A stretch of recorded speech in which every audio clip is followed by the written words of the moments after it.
One जंगल में कड़कनाथ नाम का एक कौवा रहता था। किसी बीमारी की वजह से जिंदगी के आखिरी वक्त से गुजर रहा था। कड़कनाथ अपने खानदान का अकेला कौवा है, जिसके घर में 2 नौकर हैं, टुनटुनी और बंटी कबूतर। कड़कनाथ सेठ को अब इस बात का एहसास हो गया है कि उसने जंगल के पक्षियों से बेईमानी कर जो पैसे कमाए हैं वो उसके काम नहीं आए। मरने के बाद उसकी सारी दौलत रिश्तेदारों के हाथ लग जाएगी, इससे भी उसको कोई फायदा नहीं था। कड़कनाथ सेठ की आखिरी ख्वाहिश ये है कि ये दौलत उसकी रूह की आजादी की वजह बने। इसके लिए कड़कनाथ सेठ टुनटुनी और बंटी कबूतर को बुलाता है और उनसे कहता है, बंटी कबूतर, टुनटुनी, तुम दोनों मेरे वफादार नौकर हो। मैंने तुम्हें पूरी जिंदगी चंद रुपयों की तनख्वाह के अलावा कुछ नहीं दिया। मालिक, आप सेहतयाब रहिए, हमें आपसे और कुछ नहीं चाहिए। लेकिन अब मैं कुछ देना चाहता हूँ।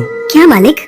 मैं अपनी दौलत तुम दोनों में से किसी एक के नाम करना चाहता हूँ, लेकिन उसकी एक शर्त है। शर्त? मैं कुछ समझी नहीं मालिक। आज दिन भर तुम दोनों अपनी अपनी समझ के मुताबिक भलाई और नेकी का काम करो और शाम को आकर बताओ। मुझे जिसकी नेकी बेहतर लगेगी मैं अपनी जायदाद उसके नाम करूँगा। टुनटुनी और बंटी कबूतर कड़कनाथ सेठ की बात सुनकर हैरान होते हैं और दोनों सोचते हैं कि ऐसा क्या काम करें जो कड़कनाथ सेठ को पसंद आ जाए। अगली रोज सुबह होते ही टुनटुनी और बंटी कबूतर नेकी और भलाई का काम करने के लिए घर से निकलते हैं। टुनटुनी अभी तक ये नहीं सोच पाई कि उसे भलाई के नाम पर क्या करना है, लेकिन बंटी कबूतर के दिल में दौलत हासिल करने के लालच ने उसे नेकी के कई काम सुझा दिए हैं। बंटी कबूतर सबसे पहले मंदिर में चंदा देता है, मंदिर के बाहर बैठे गरीब पक्षियों को भी रुपए पैसे से मदद करता है, अस्पताल में जाकर जख्मी पक्षियों को दवाइयाँ खरीद कर बांटता है, जंगल के पुराने स्कूल की मरम्मत करवाता है। टुनटुनी ऐसे ही किसी नेक काम के लिए घर से निकलती है। उसे रास्ते में गाय मिलती है जो कचरे के साथ पॉलिथीन खा रही थी। अचानक वो गाय गिरकर तड़पने लगती है।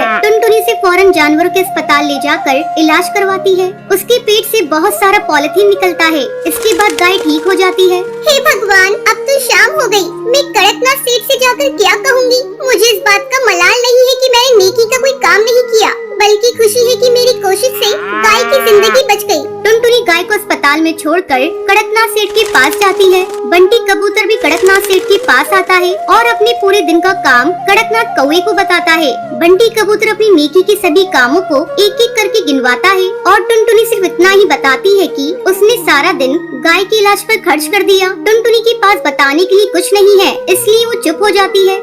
बंटी कबूतर और टुनटुनी, मैंने तुम दोनों की बातें गौर से सुनी। बंटी कबूतर, तुमने दिन के 8 घंटों में 800 भलाई के काम किए हैं। शुक्रिया मालिक। टुनटुनी, तुम दिन भर में गाय के इलाज के अलावा और कुछ नहीं किया। तुम्हारे हिस्से में एक ही काम है। मालिक, मैं गाय की हालत देखकर सब कुछ भूल गई थी। मुझे आपकी जायदाद की बिल्कुल याद नहीं रही। टुनटुनी, तुमने मेरी जायदाद हासिल करने की फिक्र छोड़कर गाय की जान बचाई है। यह सबसे बड़ी नेकी और भलाई का काम है, इसलिए मैं अपनी सारी जायदाद तुम्हारे नाम कर रहा हूँ और मुझे यकीन है कि तुम मेरी जायदाद का सही इस्तेमाल करोगी और इससे मुझे सुकून मिलेगा। मालिक, आपने मेरे लिए कुछ नहीं सोचा? बंटी कबूतर, फिक्र मत करो, मैं तुम्हें भी कुछ दे कर जाऊँगा। मालिक, मुझे आपकी जायदाद की ख्वाहिश नहीं है, आप बंटी कबूतर को ही सब कुछ दे दीजिए।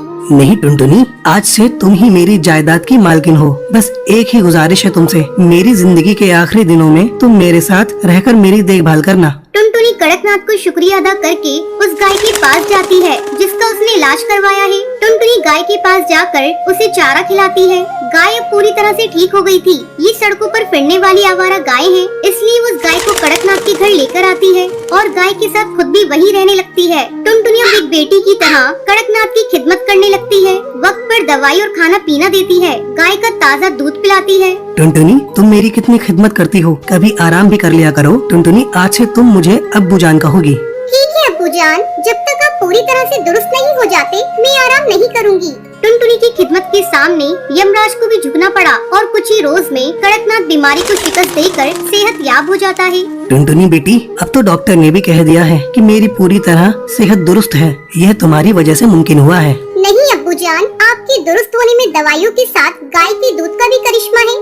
हाँ बेटी, गाय के दूध ने मेरे जैसे बीमार के लिए जड़ी बूटी का काम किया है, बेजान जिस्म में जान डाल दी है। हाँ अब्बू, जब एक गाय ये करिश्मा कर सकती है तो हजारों लाखों गाय इस मुल्क को बदल सकती है। टुनटुनी, गाय हमारे लिए ऊपर वाले की नेमत है। आज से हम अपनी जिंदगी और दौलत गायों की खिदमत में लगाएंगे। कड़कनाथ सेठ और टुनटुनी मिलकर गाय की खिदमत को ही अपनी जिंदगी बना